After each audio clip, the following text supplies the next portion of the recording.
Welcome back to NewsMakers as we discuss New Brighton, the past, present and future. And we are with David East, Gail Sheriff and Bruce Ansley, author of the brand new book, Gods and Little Fishes. We touched on the easterly before the break. There are numerous references to the easterly in the book. Is it deserving of its demonised reputation? Well, it's certainly fresh and it certainly can be cold, but I just find it invigorating, really. I mean, it's this lovely sea breeze that rolls off the waves, and a lot of surfers don't agree because it brings this kind of onshore swell, which is not great for surfing, but you can surf behind. You know, and it's a lot better than the southerly, which is an offshore one. So, yeah, and in summer especially, can't it be absolutely delightfully cool? That's true. That is very true. I'm just wondering, with respect to the increase in height restrictions, do you have a comparable seaside district in mind as to how you envisage New Brighton to look in the years to come? I mean, I'm thinking maybe, I don't know, Mount Maunganui.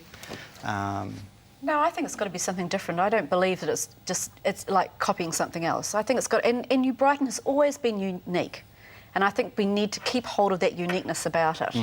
But obviously, as I think, David, you refer to, we don't want it to look like Surfers Paradise. No. Is there a template that New Brighton can work to? Well, I think there's probably templates that have been explored in the east coast of the North Island. You mentioned Mount Maunganui. New Plymouth have developed a very good foreshore there with boardwalks all the way along their foreshore. By here, maybe? Exactly.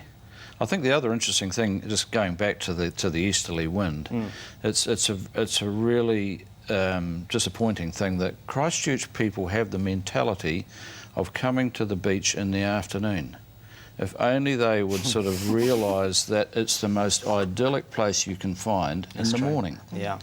And you come to the beach, you can walk along the beach, it's absolutely idyllic. You may not even have a breath of wind. But the locals don't want to share that secret with Christchurch, do No, they? probably No, not. we don't.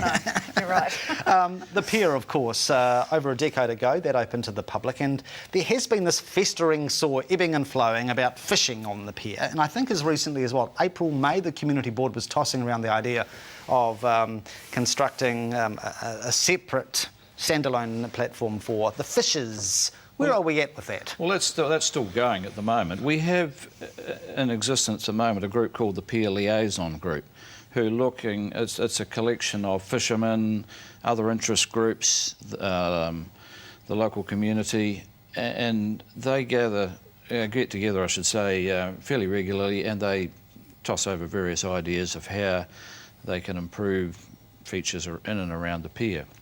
There is at the moment still a proposal being promulgated at the moment of a clip-on lower level of fishing platform.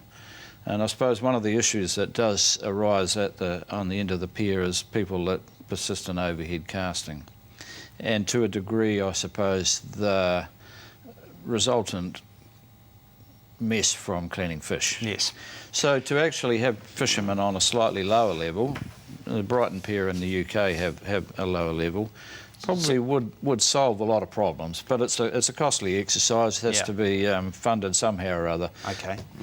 How do you see it? Well, there used to be a funny little kind of balcony thing that hung off the end of the old pier, almost exactly like that, and the fishermen used to go on there. I was an old pier fisherman myself. I'd hate to see them chased off in any way. I mean, these are very heavy pier users we're talking about here, aren't they? Exactly. You can find them down there, even in the worst of the easterlies, standing down at the end of the pier, when everybody else is bundled up in coats and stuff. So we've got to try and accommodate them somehow. I mean, it's a traditional pastime. Should they be separated?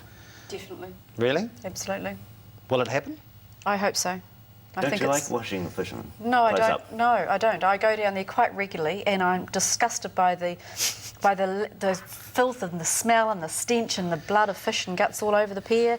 They're on the sea. It's no matter how hard we've tried to keep it nice and clean. Yes. And you'll get tourists that'll walk down there and go, oh God, and just turn around and walk back, and that's not what it was all about. I know you have patrols there. I'm just wondering, should Kyle's crew be given the patrol No, duties? thank you very much. Move on, next question. I think that was a bit of an over-exaggeration. I've never seen anything of that sort of thing in New Brighton. You haven't seen the community haven't patrols? seen any There is community no such patrols. thing. I think it's, I don't know where it's come from. And it's dreams. Now the dunes, the sand dunes.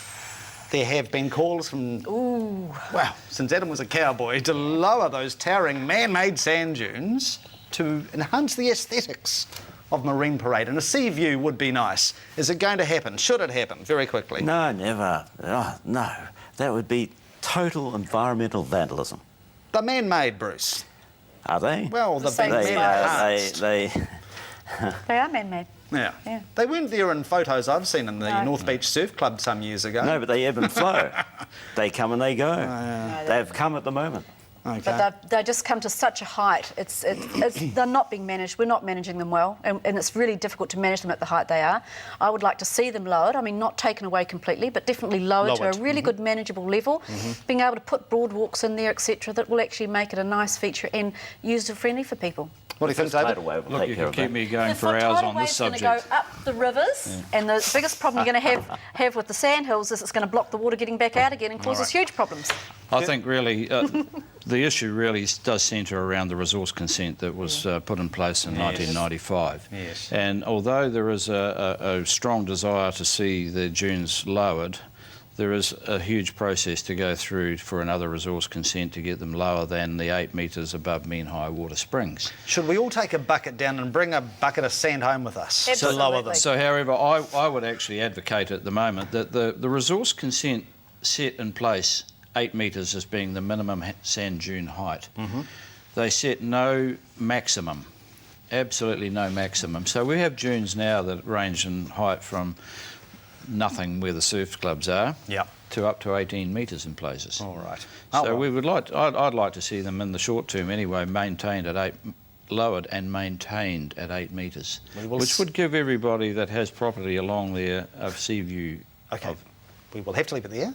We will see what unfolds over the next 10 years. Go New Brighton. Now, if you want to win a copy of Bruce's fabulous book, Gods and Little Fishes, email us, newsmakers@ctv.co.nz, and you'll be in to win. Thank you very much to David East, Councillor Gail Sheriff, and the great author Bruce Ansley. Have a good weekend. Thank you. Thanks for your company. Good night.